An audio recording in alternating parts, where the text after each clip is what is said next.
El deseado de todas las gentes, capítulo 78. Calvario. Y cuando llegaron al lugar llamado de la Calavera, lo crucificaron allí. Para santificar al pueblo mediante su propia sangre, Cristo padeció fuera de la puerta. Por causa de la transgresión de la ley de Dios, Adán y Eva fueron desterrados del Edén. Cristo, nuestro sustituto, iba a sufrir fuera de los límites de Jerusalén. Murió fuera de la puerta, donde eran ejecutados los malvados y asesinos. Rebosan de significado las palabras: Cristo nos redimió de la maldición de la ley, hecho por nosotros maldición. Una vasta multitud siguió a Jesús desde el pretorio hasta el Calvario.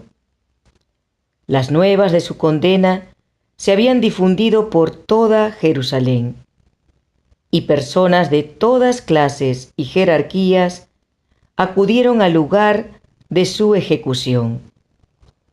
Los sacerdotes y príncipes se habían comprometido a no molestar a los seguidores de Cristo si Él les era entregado. Así que los discípulos y creyentes de la ciudad y la región circundante pudieron unirse a la muchedumbre que seguía al Salvador. Al cruzar Jesús la puerta del atrio del tribunal de Pilato, la cruz que había sido preparada para Barrabás fue puesta sobre sus hombros magullados y ensangrentados. 2 compañeros de Barrabás iban a sufrir la muerte al mismo tiempo que Jesús. Y también se pusieron cruces sobre ellos. La carga del Salvador era demasiado pesada para él en su condición débil y doliente. Desde la cena de Pascua que tomara con sus discípulos, no había ingerido alimento ni bebida. En el jardín de Getsemaní había agonizado en conflicto con los agentes satánicos. Había soportado la angustia de la traición y había visto a sus discípulos abandonarlo y huir. Había sido llevado a Anás, luego a Caifás y después a Pilato. De Pilato había sido enviado a Herodes, luego de nuevo a Pilato. Las injurias habían sucedido a las injurias, los escarnios a los escarnios, y había sido flagelado 2 veces. Toda esa noche se había producido una escena tras otra de un carácter capaz de probar hasta lo sumo a un alma humana. Cristo no había desfallecido. Solo había hablado palabras que tendían a glorificar a Dios. Durante toda la deshonrosa farsa del proceso, se había portado con firmeza y dignidad. Pero cuando después de la segunda flagelación, la cruz fue puesta sobre él, la naturaleza humana no pudo soportar más. Cayó desmayado bajo el peso. La muchedumbre que seguía al Salvador vio sus pasos débiles y tambaleantes, pero no manifestó compasión. Se burló de él y lo injurió porque no podía llevar la pesada cruz. Volvieron a poner sobre él la carga y otra vez cayó desfalleciente al suelo. Sus perseguidores vieron que le era imposible llevarla más lejos. No sabían dónde encontrar ¿quién quisiese llevar la humillante carga? Los judíos mismos no podían hacerlo, porque la contaminación les habría impedido observar la Pascua. Entre la turba que los seguía, no había una sola persona que quisiese rebajarse a llevar la cruz. En ese momento un forastero, Simón, Cireneo, que volvía del campo, se encontró con la multitud. Oyó las burlas y palabras soeces de la turba. Oyó las palabras repetidas con desprecio. ¡Abran paso para el rey de los judíos! Se detuvo asombrado ante la escena. Y como expresara su compasión, se apoderaron de él y colocaron la cruz sobre sus hombros. Simón había oído de Jesús. Sus hijos creían en el Salvador, pero él no era un discípulo. Resultó una bendición para él llevar la cruz al Calvario, y desde entonces estuvo siempre agradecido por esa providencia. Ello lo indujo a tomar sobre sí la cruz de Cristo por su propia voluntad y a estar siempre alegremente bajo su carga. Había no pocas mujeres entre la multitud que seguía al inocente a su muerte cruel. Su atención estaba fija en Jesús. Algunas de ellas lo habían visto antes. Algunas le habían llevado sus enfermos y dolientes. Otras habían sido sanadas. Al oír el relato de las escenas que acababan de acontecer, se asombraron por el odio de la muchedumbre hacia el ser por quien su propio corazón se estremecía y estaba por quebrantarse. Y a pesar de la acción de la turba enfurecida y de las palabras airadas de sacerdotes y príncipes, esas mujeres expresaron su simpatía. Al caer Jesús desfalleciente bajo la cruz, prorrumpieron en llanto lastimero. Eso fue lo único que atrajo la atención de Jesús. Aunque estaba abrumado por el sufrimiento, mientras llevaba los pecados del mundo, no fue indiferente a la expresión de pesar. Miró a esas mujeres con tierna compasión. No eran creyentes en él.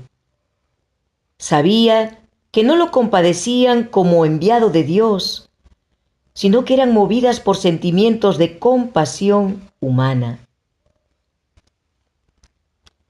No despreció su simpatía, sino que ésta despertó en su corazón una simpatía más profunda por ellas. Dijo: «Hijas de Jerusalén, no lloréis por mí, sino llorad por vosotras mismas y por vuestros hijos». De la escena que presenciaba, Cristo miró hacia adelante al tiempo de la destrucción de Jerusalén. En ese terrible acontecimiento, muchas de las que ahora lloraban por él iban a perecer junto con sus hijos. De la caída de Jerusalén, los pensamientos de Jesús pasaron a un juicio más amplio.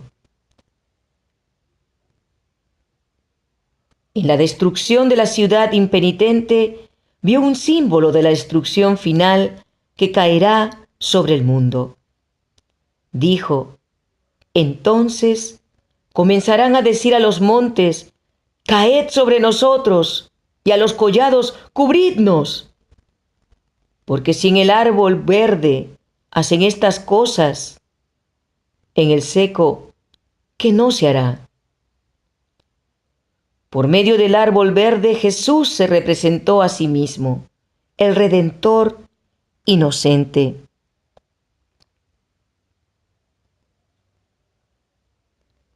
Dios permitió que su ira contra la transgresión cayese sobre su Hijo amado. Jesús iba a ser crucificado por los pecados de los hombres. Entonces, ¿qué sufrimiento tendría que soportar el pecador que continuase en el pecado? Todos los impenitentes e incrédulos iban a conocer un pesar y una desgracia que el lenguaje no podría expresar. Entre la multitud que siguió al Salvador hasta el Calvario, había muchos que lo habían acompañado con gozosos hosanas y agitando palmas, mientras entraba triunfantemente en Jerusalén. Pero no pocos de los que habían gritado sus alabanzas porque era tan popular hacerlo, ahora engrosaban el clamor: «¡Crucifícale! ¡Crucifícale!». Cuando Cristo entró en Jerusalén, las esperanzas de los discípulos habían llegado a su apogeo.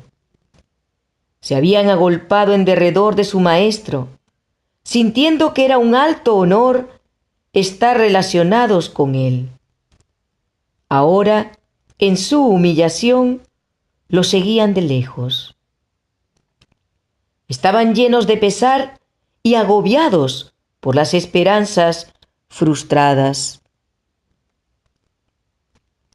Ahora se verificaban las palabras de Jesús: «Todos vosotros os escandalizaréis de mí esta noche, porque escrito está: heriré al pastor, y las ovejas del rebaño serán dispersadas».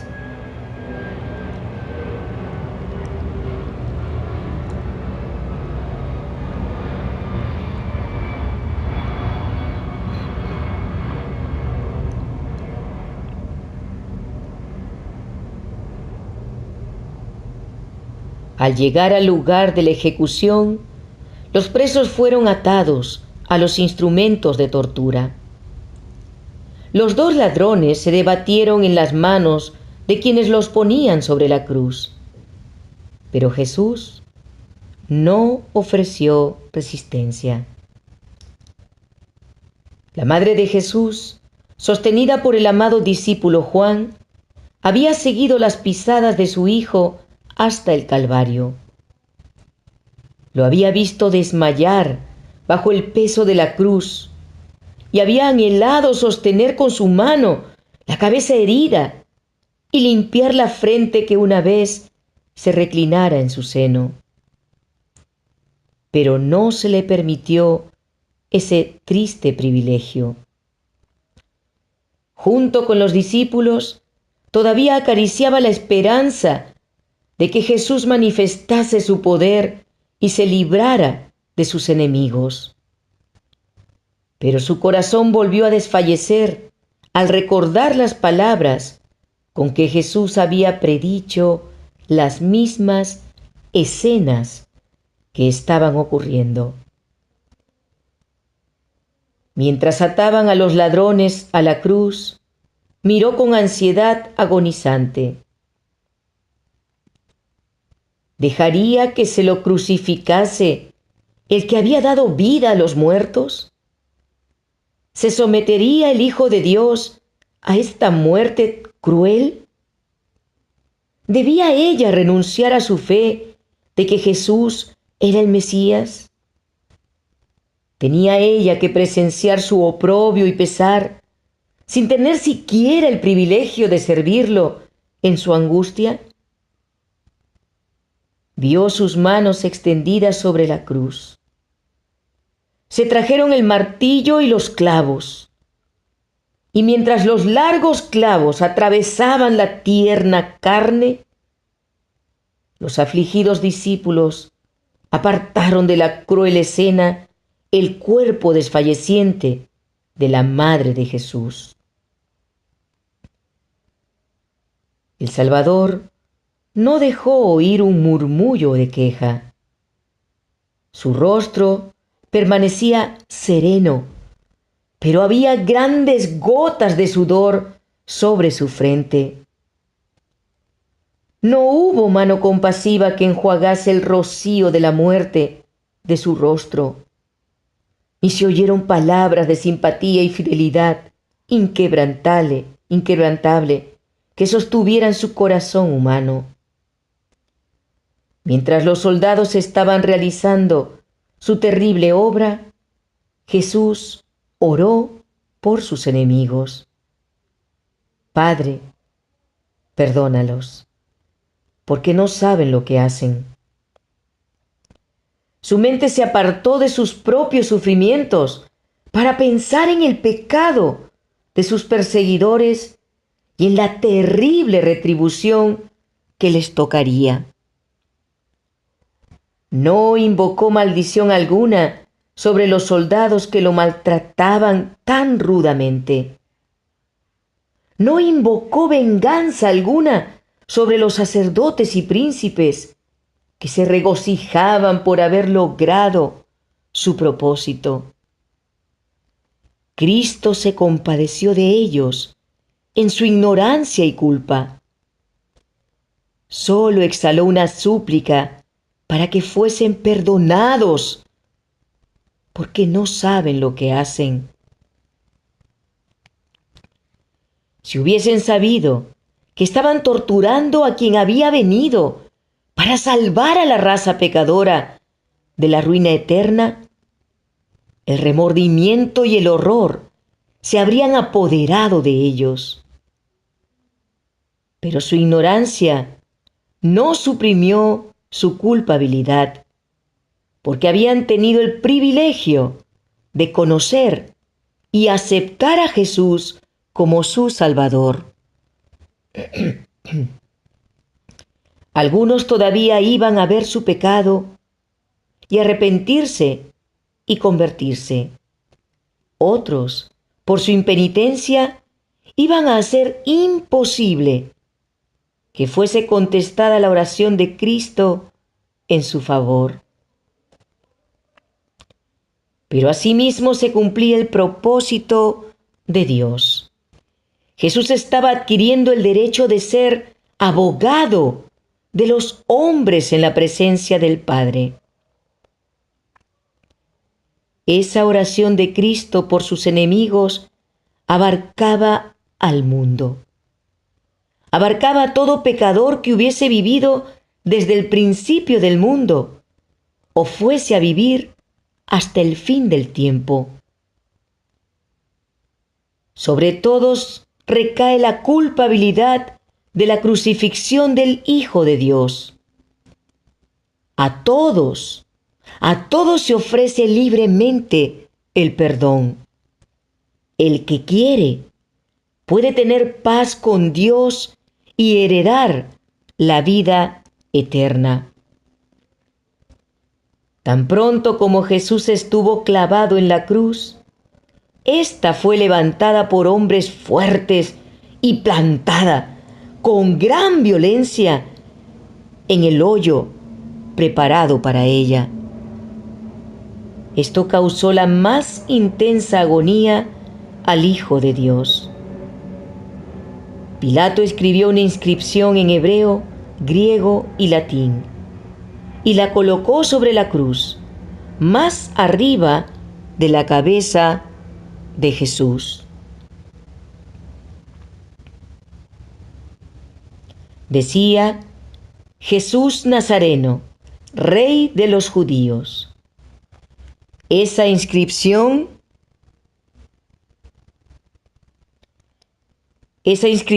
irritó a los judíos.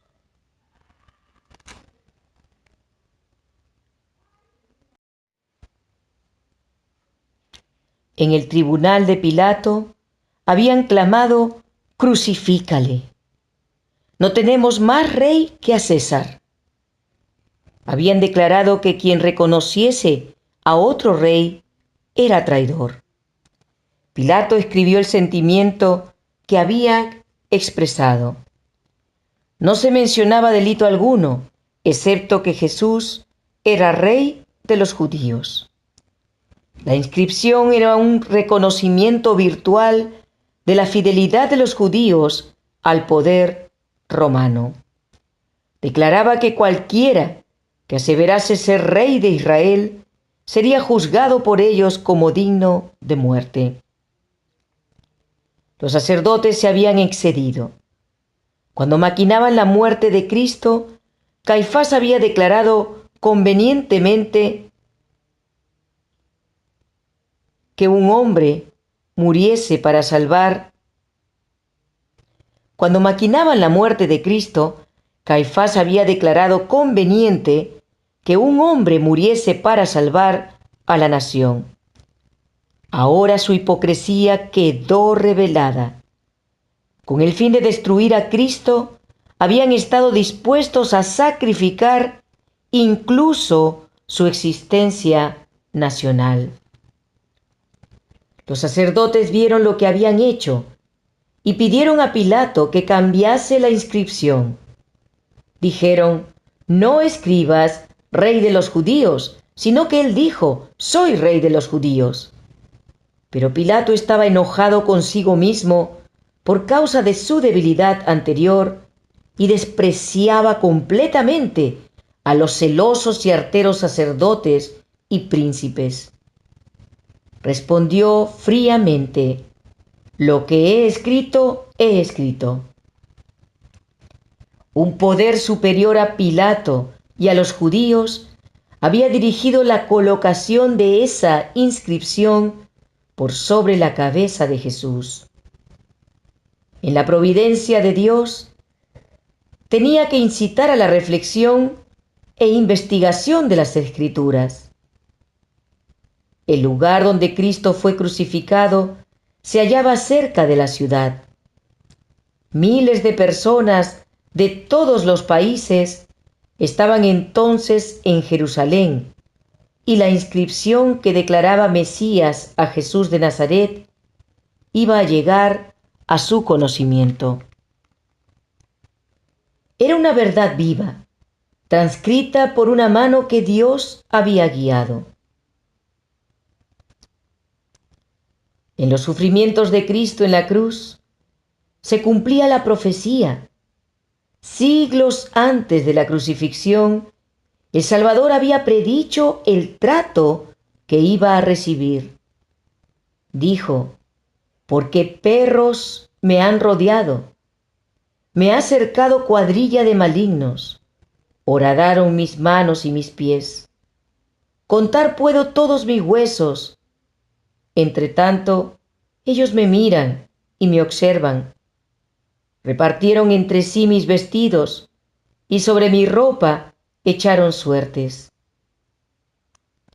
La profecía concerniente a sus vestiduras fue cumplida, sin consejo ni intervención de los amigos o los enemigos del crucificado. Su ropa había sido dada a los soldados que lo habían puesto en la cruz. Cristo oyó la disputa entre los hombres mientras se repartían las ropas entre sí. Su túnica era toda tejida sin costura, y dijeron: no la partamos, sino echemos suerte sobre ella, a ver de quién será. En otra profecía, el Salvador declaró: el escarnio ha quebrantado mi corazón y estoy acongojado. Esperé quién se compadeciese de mí, y no lo hubo.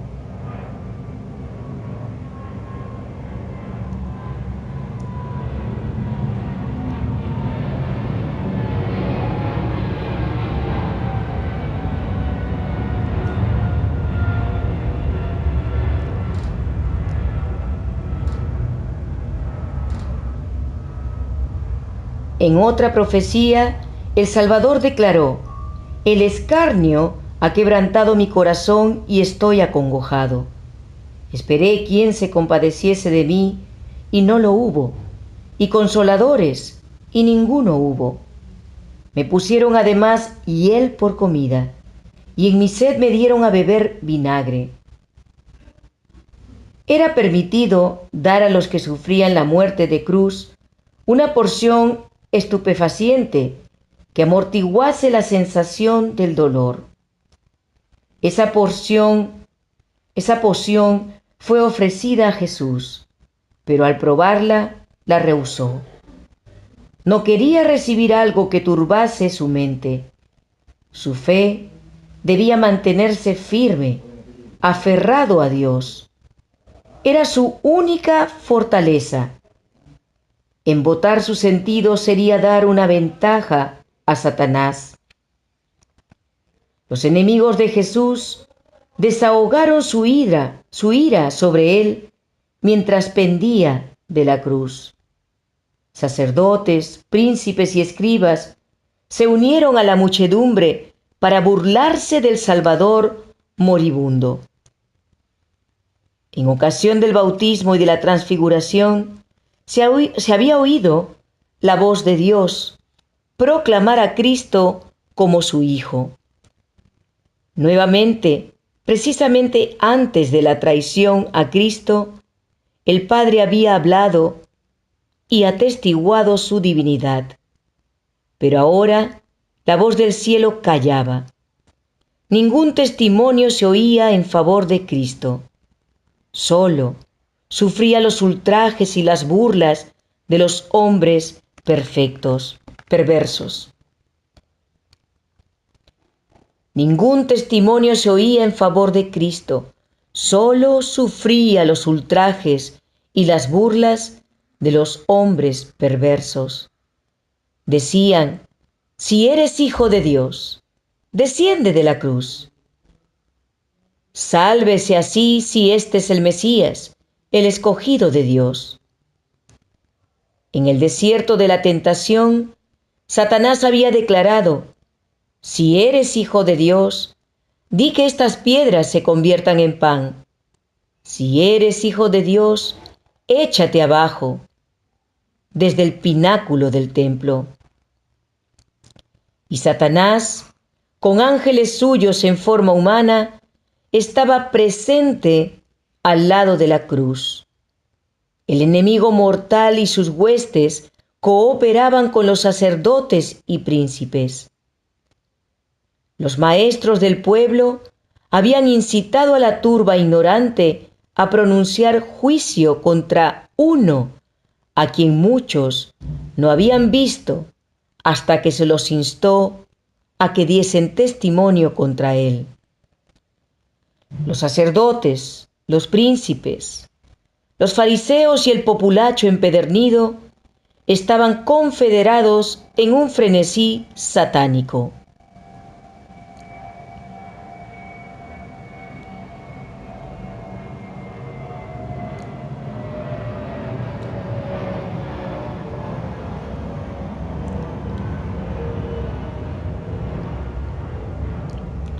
Los dirigentes religiosos se habían unido con Satanás y sus ángeles.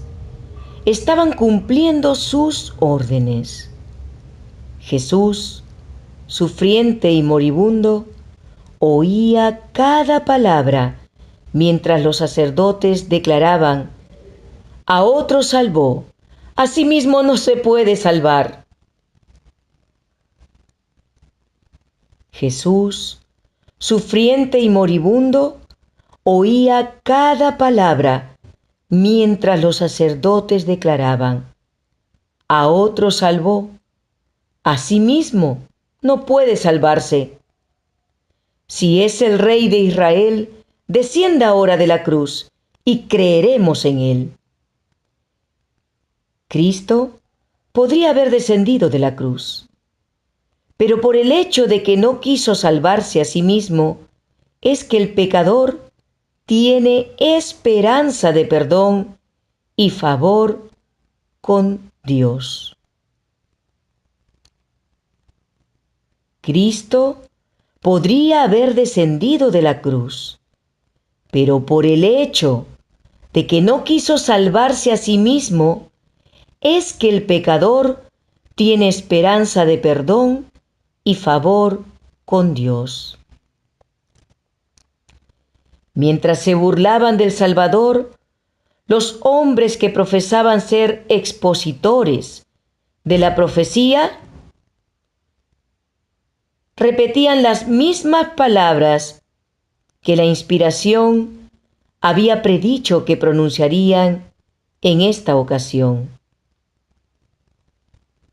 Sin embargo, en su ceguera, no vieron que estaban cumpliendo la profecía.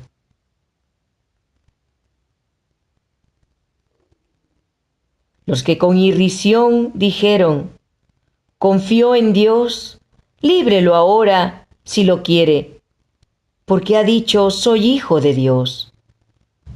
No pensaron que su testimonio repercutiría a través de los siglos. Pero aunque fueron dichas en son de burla, esas palabras indujeron a los hombres a escudriñar las Escrituras como nunca lo habían hecho antes. Hombres sabios oyeron, escudriñaron, reflexionaron y oraron.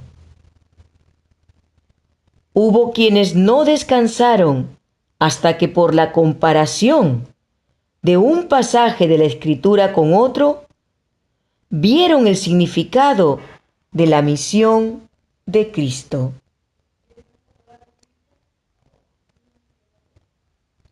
Hombres sabios oyeron, escudriñaron, reflexionaron y oraron. Hubo quienes no descansaron hasta que por la comparación de un pasaje de la Escritura con otro, vieron el significado de la misión de Cristo. Nunca antes hubo un conocimiento tan general de Jesús como una vez que fue colgado de la cruz. En el corazón de muchos de quienes presenciaron la crucifixión y oyeron las palabras de Cristo, resplandeció la luz de la verdad.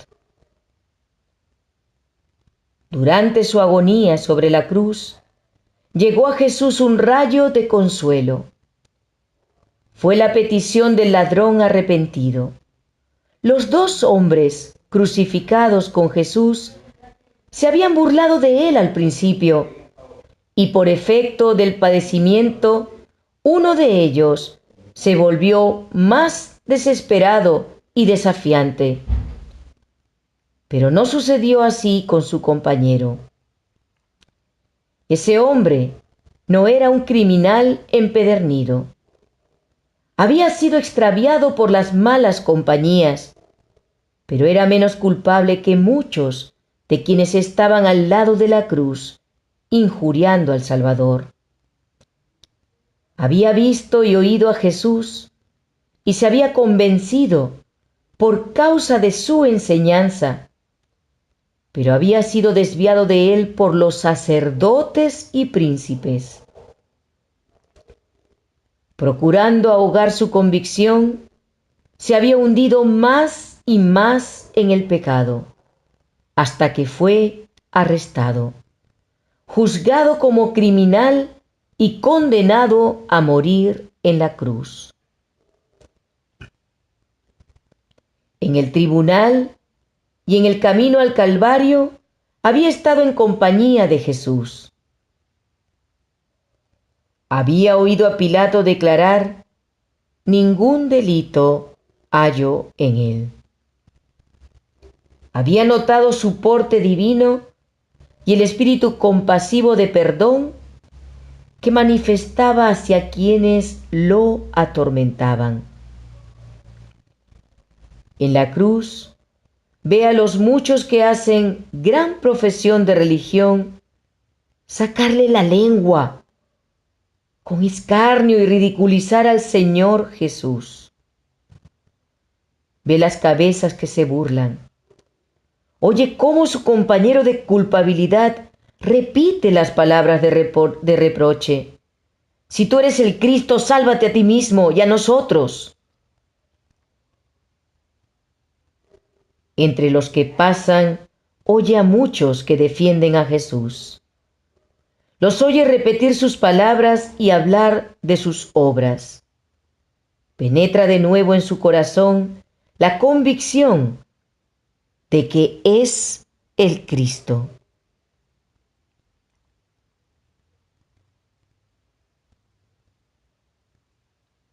Volviéndose hacia su compañero culpable, dice: ¿Ni aún temes tú a Dios estando en la misma condenación? Los ladrones moribundos ya no tienen nada que temer de los hombres, pero uno de ellos siente la convicción de que hay un Dios a quien temer, un futuro que lo hace temblar. Y ahora, así como está, todo manchado por el pecado, se ve a punto de terminar la historia de su vida. Gime. Nosotros, a la verdad, justamente padecemos, porque recibimos lo que merecieron nuestros hechos. Mas ningún mal ha hecho, ningún mal hizo. Ahora nada pone en tela de juicio, no expresa dudas ni reproches. Al ser condenado por su crimen, el ladrón se había desesperado y desanimado, pero ahora brotan en su mente pensamientos extraños, impregnados de ternura. Recuerda todo lo que había oído decir acerca de Jesús, cómo había sanado a los enfermos y perdonado el pecado. Ha oído las palabras de los que creen en Jesús y lo siguen llorando. Ha visto y leído el título puesto sobre la cabeza del Salvador. Ha oído a los transeúntes repetirlo, algunos con labios temblorosos y afligidos, otros con escarnio y burla. El Espíritu Santo ilumina su mente y poco a poco se va eslabonando la cadena de la evidencia. En Jesús, magullado, escarnecido y colgado de la cruz, ve al Cordero de Dios que quita el pecado del mundo. La esperanza se mezcla con la angustia en su voz, mientras que su alma desamparada se aferra de un Salvador moribundo. Exclama: Señor, acuérdate de mí cuando vengas en tu reino. Rápidamente llega la respuesta. El tono es suave y melodioso, y las palabras llenas de amor, compasión y poder. De cierto te digo, hoy estarás conmigo en el paraíso. Rápidamente llega la respuesta. El tono es suave y melodioso, y las palabras llenas de amor, compasión y poder. De cierto te digo hoy, estarás conmigo en el paraíso. Durante las largas horas de agonía, la injuria y el escarnio habían herido los oídos de Jesús. Mientras pendía de la cruz, subía hacia él el sonido de las burlas y maldiciones. Con corazón anhelante, había escuchado para oír alguna expresión de fe por parte de sus discípulos. Solo había oído las tristes palabras: nosotros esperábamos que Él era el que había de redimir a Israel. Cuánto agradecimiento sintió entonces el Salvador por la expresión de fe y amor del ladrón moribundo. Mientras los dirigentes judíos lo negaban y hasta sus discípulos dudaban de su divinidad, el pobre ladrón, en el umbral de la eternidad, llama Señor a Jesús. Muchos estaban dispuestos a llamarlo Señor cuando realizaba milagros y después que hubo resucitado de la tumba. Pero mientras pendía moribundo de la cruz, nadie lo reconoció, solo el ladrón arrepentido que se salvó a la hora 11. Los que estaban cerca de allí oyeron las palabras del ladrón cuando llamaba Señor a Jesús. El tono del hombre arrepentido llamó su atención. Los que al pie de la cruz habían estado disputándose la ropa de Cristo y echando suertes sobre su túnica, se detuvieron para escuchar. Callaron las voces airadas. Con el aliento en suspenso miraron a Cristo y esperaron la respuesta de esos labios moribundos. Mientras pronunciaba las palabras de promesa, la oscura nube que parecía rodear la cruz fue atravesada por una luz viva y brillante. El ladrón arrepentido sintió la perfecta paz de la aceptación por Dios. En su humillación, Cristo fue glorificado. El que ante otros ojos parecía vencido, era el vencedor. Fue reconocido como portador del pecado. Los hombres pueden ejercer poder sobre su cuerpo humano. Pueden herir sus santas sienes con la corona de espinas. Pueden despojarlo de sus vestiduras y disputárselas en el reparto, pero no pueden quitarle su poder de perdonar sus pecados. Pueden herir sus santas sienes con la corona de espinas. Pueden despojarlo de su vestidura y disputársela en el reparto, pero no pueden quitarle su poder de perdonar pecados. Al morir, da testimonio de su propia divinidad para la gloria del Padre. Su oído no se ha agravado al punto de no poder oír, ni se ha acortado su brazo para no poder salvar. Es su derecho real salvar hasta lo sumo a todos los que por él se allegan a Dios. De cierto te digo hoy, estarás conmigo en el paraíso. Cristo no prometió que el ladrón estaría con él en el paraíso ese día. Él mismo no fue ese día al paraíso. Durmió en la tumba. Y en la mañana de la resurrección dijo: aún no he subido a mi Padre.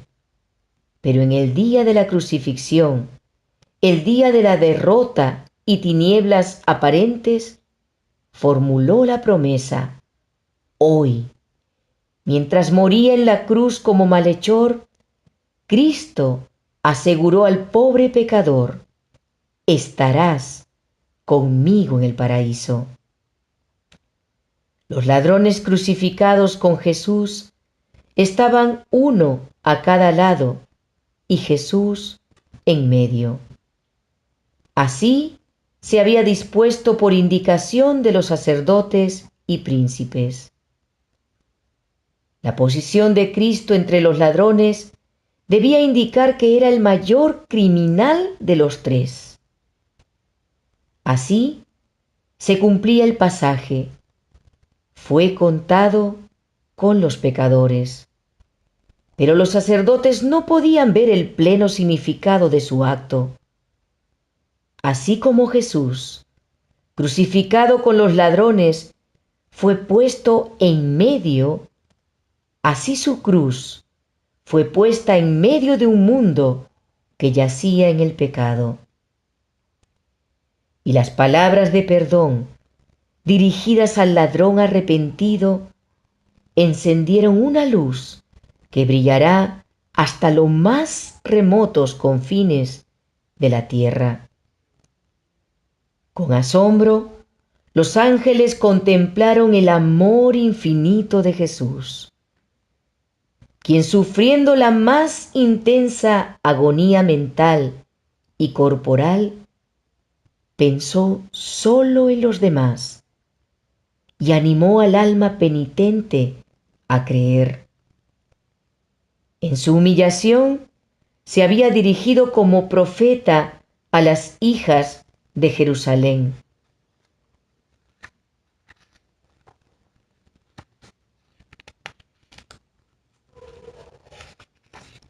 Como sacerdote y abogado, había suplicado al Padre para que perdonase a sus homicidas.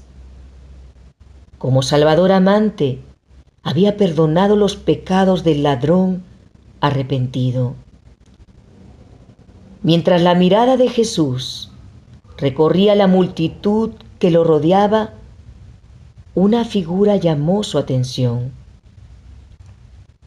Al pie de la cruz estaba su madre, sostenida por el discípulo Juan.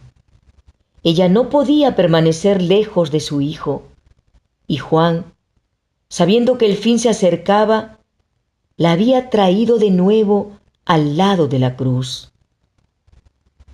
En la hora de su muerte, Cristo recordó a su madre. Mirando su rostro desconsolado y luego a Juan, le dijo: «Mujer, he ahí tu hijo». Y luego dijo a Juan: «He ahí tu madre». Juan entendió las palabras de Cristo y aceptó el cometido. Llevó a María a su casa y desde esa hora la cuidó tiernamente. Oh Salvador compasivo y amante, en medio de todo su dolor físico y angustia mental, tuvo un cuidado precavido para con su madre. No tenía dinero con qué proveer a su comodidad, pero Él estaba entronizado en el corazón de Juan y le dio su madre como un legado precioso. Así proveyó para ella lo que ella más necesitaba: la tierna simpatía de quien la amaba, porque ella amaba a Jesús. Y al recibirla como un sagrado cometido, Juan recibía una gran bendición. Le recordaba constantemente a su amado Maestro. El perfecto ejemplo de amor filial de Cristo resplandece con brillo siempre vivo a través de la neblina de los siglos. Por casi 30 años, Jesús había ayudado con su trabajo diario a llevar las cargas del hogar, y ahora, aún en su última agonía, se acordó de proveer para su madre viuda y afligida. El mismo Espíritu se verá en todo discípulo de nuestro Señor. Los que siguen a Cristo sentirán que es parte de su religión respetar a sus padres y ser su sostén. Los padres y las madres nunca dejarán de recibir cuidado reflexivo y tierna simpatía de parte del corazón donde se alberga el amor de Cristo. El Señor de Gloria estaba muriendo en rescate por la familia humana. Al entregar su preciosa vida, Cristo no fue sostenido por un gozo triunfante. Todo era lobreguez opresiva. No era el temor de la muerte lo que pesaba sobre él. No era el dolor ni la ignominia de la cruz lo que le causaba agonía inefable. Cristo era el príncipe de los dolientes, pero su sufrimiento provenía del sentimiento de la malignidad del pecado, del conocimiento de que por la familiaridad con el mal, el hombre se había vuelto ciego a su enormidad. Cristo vio cuán terrible es el dominio del pecado sobre el corazón humano y cuán pocos estarían dispuestos a desligarse de su poder. Sabía que sin la ayuda de Dios la humanidad tendría que perecer, y vio a las multitudes perecer teniendo a su alcance ayuda abundante. Sobre Cristo, como sustituto y garante de nosotros, fue puesta la iniquidad de todos nosotros. Fue contado como transgresor para que pudiese redimirnos de la condenación de la ley. La culpabilidad de cada descendiente de Adán abrumó su corazón. La ira de Dios contra el pecado, la terrible manifestación de su desagrado por causa de la iniquidad, llenó de consternación el alma de su Hijo. Toda su vida, Cristo había estado proclamando a un mundo caído las buenas nuevas de la misericordia y el amor perdonador del Padre. Su tema era la salvación aún del principal de los pecadores. Pero en esos momentos, sintiendo el terrible peso de la culpabilidad que carga sobre sí, no puede ver el rostro reconciliador del Padre. Al sentir el Salvador que de él se retraía el semblante divino, en esta hora de suprema angustia, atravesó su corazón pesar que nunca, nunca podrá comprender plenamente el hombre. Tan grande fue esa agonía que apenas le dejaba sentir el dolor físico. Con fieras tentaciones, Satanás torturaba el corazón de Jesús. El Salvador no podía ver a través de los portales de la tumba. La esperanza no le presentaba su salida del sepulcro como vencedor, ni le hablaba de la aceptación de su sacrificio por parte del Padre. Temía que el pecado fuese tan ofensivo para Dios, que su separación resultase eterna. Cristo sintió la angustia que el pecador sentirá cuando la misericordia no interceda más por la raza humana, por la raza culpable. Lo que hizo tan amarga la copa que bebía el Hijo de Dios y quebró su corazón fue el sentido del pecado, lo cual atraía la ira del Padre sobre él como sustituto del hombre. Con asombro, los ángeles presenciaron la desesperada agonía del Salvador. Las huestes del cielo velaron sus rostros para no ver el horrendo espectáculo. La naturaleza inanimada expresó simpatía por su autor, insultado y moribundo. El sol se negó a mirar la horrible escena. Sus rayos plenos, brillantes, estaban iluminando la tierra al mediodía, cuando de repente parecieron borrarse. Como fúnebre mortaja, una oscuridad completa rodeó la cruz. Hubo tinieblas sobre toda la tierra hasta la hora Novena. Esas tinieblas, que eran tan profundas como la medianoche sin luna ni estrellas, no se debía a ningún eclipse ni a otra causa natural. Era un testimonio milagroso dado por Dios para confirmar la fe de las generaciones ulteriores. En esa densa oscuridad se ocultaba la presencia de Dios. Él hace de las tinieblas su pabellón y oculta su gloria de los ojos humanos. Dios y sus santos ángeles estaban al lado de la cruz. El Padre estaba con su Hijo. Sin embargo, su presencia no se reveló. Si su gloria hubiese fulgurado desde las nubes, habría sido destruido todo espectador humano. En esa hora espantosa, Cristo no fue consolado con la presencia del Padre. Pisó solo el lagar, y del pueblo no hubo nadie con él. Con esa densa oscuridad, Dios veló la última agonía humana de su Hijo.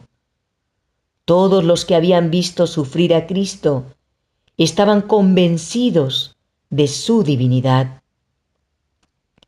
Ese rostro, una vez contemplado por la humanidad, jamás sería olvidado. Así como el rostro de Caín expresaba su culpabilidad de homicida, el rostro de Cristo revelaba inocencia, serenidad, benevolencia, la imagen de Dios. Pero sus acusadores no quisieron prestar atención al sello del cielo. Durante largas horas de agonía, Cristo había sido mirado fijamente por la multitud escarnecedora. Ahora lo ocultó misericordiosamente el manto de Dios. Un silencio sepulcral parecía haber caído sobre el Calvario. Un terror sin nombre dominaba a la muchedumbre que estaba rodeando la cruz. Las maldiciones y los vilipendios quedaron a medio pronunciar. Hombres, mujeres y niños cayeron postrados al suelo. Rayos vívidos fulguraban ocasionalmente de la nube y dejaban ver la cruz y al Redentor crucificado. Sacerdotes, príncipes, escribas, verdugos y la turba, todos pensaron que había llegado su tiempo de retribución. Después de un rato, alguien murmuró que Jesús bajaría ahora de la cruz. Algunos intentaron regresar a tientas a la ciudad, golpeándose el pecho y llorando de miedo. A la hora nona, las tinieblas se elevaron de la gente, pero siguieron envolviendo al Salvador. Eran un símbolo de la agonía y horror que pesaban sobre su corazón. Ningún ojo podía atravesar la lobreguez que rodeaba la cruz, y nadie podía penetrar la lobreguez más intensa que rodeaba el alma doliente de Cristo.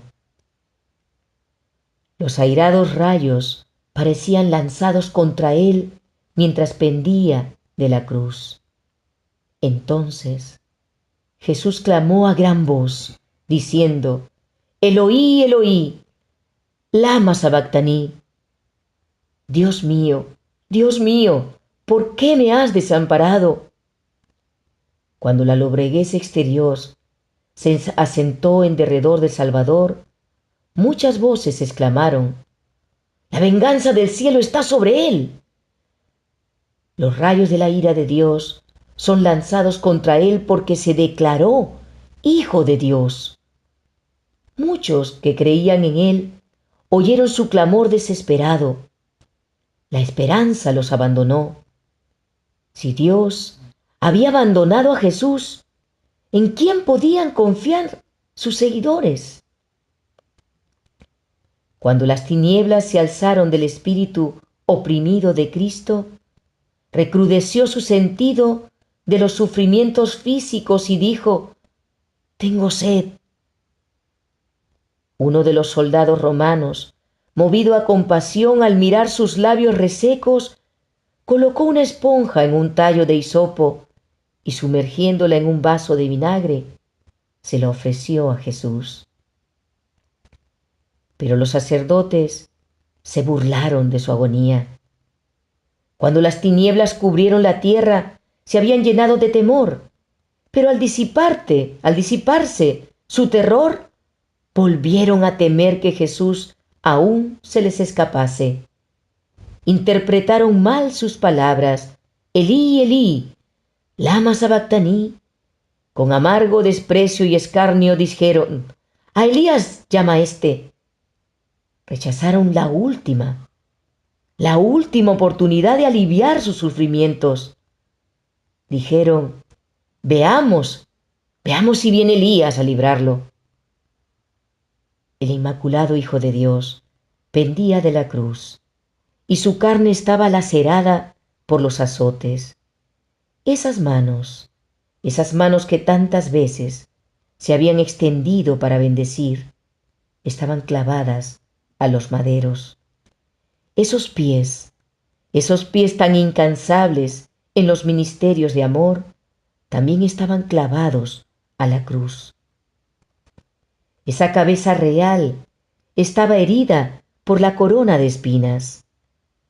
Esos labios temblorosos formulaban clamores de dolor. Y todo lo que sufrió, las gotas de sangre que cayeron de su cabeza, sus manos y sus pies, la agonía que torturó su ser y la inefable angustia que llenó su alma al ocultarse el rostro de su Padre, habla a cada hijo de la humanidad y declara: por ti consiente el Hijo de Dios en llevar esta carga de culpabilidad. Por ti saquea el dominio de la muerte y abre las puertas del paraíso. El que calmó las airadas ondas y anduvo sobre la cresta espumosa de las olas, el que hizo temblar a los demonios y huir a la enfermedad, el que abrió los ojos de los ciegos y devolvió la vida a los muertos, se ofrece como sacrificio en la cruz.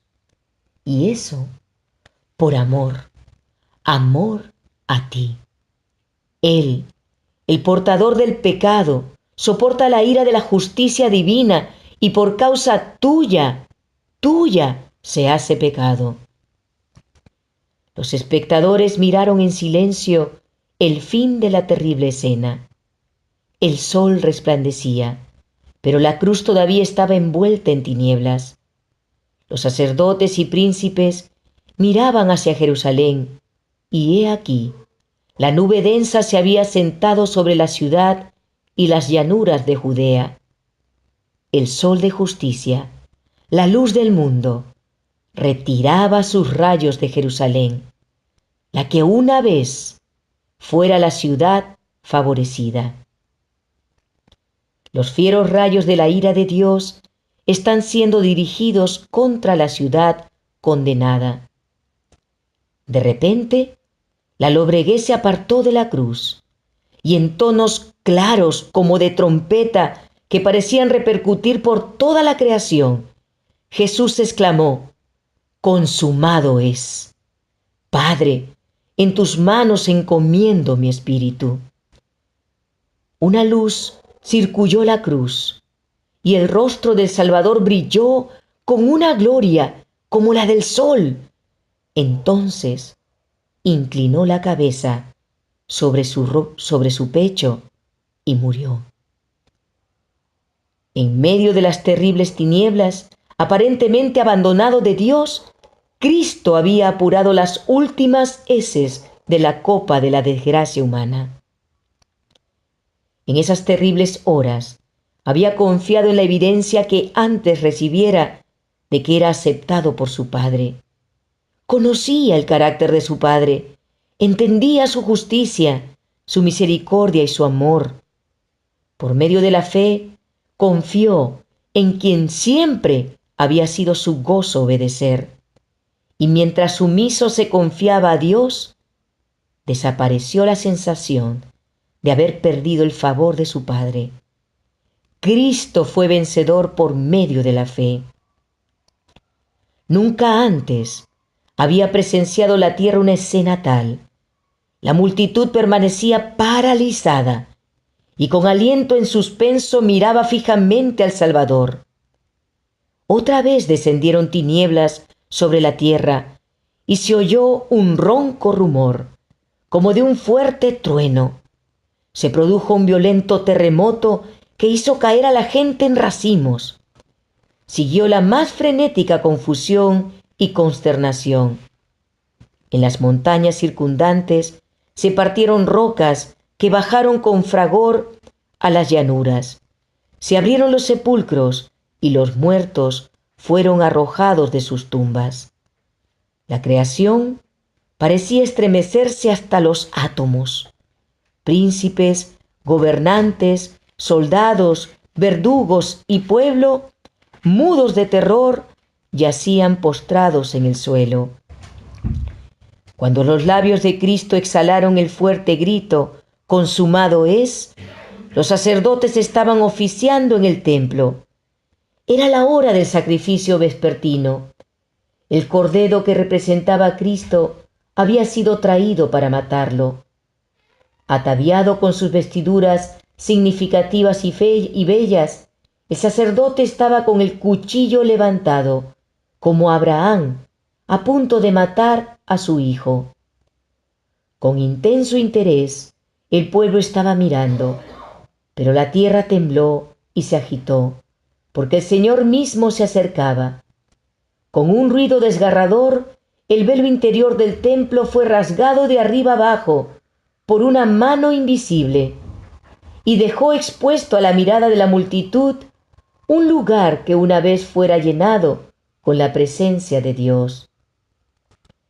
En este lugar había morado la Chequina. Allí Dios había manifestado su gloria sobre el propiciatorio. Nadie, sino el sumo sacerdote, había alzado jamás el velo que separaba ese departamento del resto del templo. Allí entraba una vez al año para hacer expiación por los pecados del pueblo. Pero he aquí, ese velo se había desgarrado en dos. Ya no era más sagrado el lugar santísimo del santuario terrenal. Todo era terror y confusión. El sacerdote estaba por matar la víctima, pero el cuchillo cayó de su mano enervada y el cordero escapó. El tipo había encontrado al antitipo en la muerte del Hijo de Dios. El gran sacrificio había sido hecho. Estaba abierto el camino que llevaba al Santísimo. Había sido preparado para todos un camino nuevo y viviente. Ya no necesitaría la humanidad pecadora y entristecida esperar la salida del sumo sacerdote. De aquí en adelante, el Salvador iba a oficiar como sacerdote y abogado en el cielo de los cielos. Era como si una voz viviente hubiese dicho a los adoradores: ahora terminan todos los sacrificios y ofrendas por el pecado. El Hijo de Dios ha venido conforme a su palabra.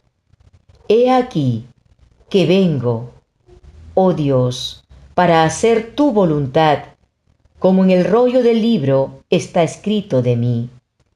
Por su propia sangre, Él entró una vez para siempre en el lugar santísimo, habiendo obtenido eterna redención.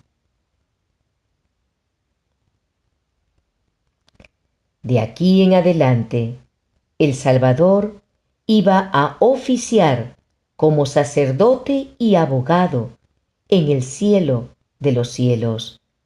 Era como si una voz viviente hubiese dicho a los adoradores: ahora terminan todos los sacrificios y ofrendas por el pecado. El Hijo de Dios ha venido conforme a su palabra. He aquí que vengo, oh Dios, para hacer tu voluntad, como en el rollo del libro está escrito de mí. Por su propia sangre, Él entró, una vez para siempre, en el lugar santísimo, habiendo obtenido eterna redención.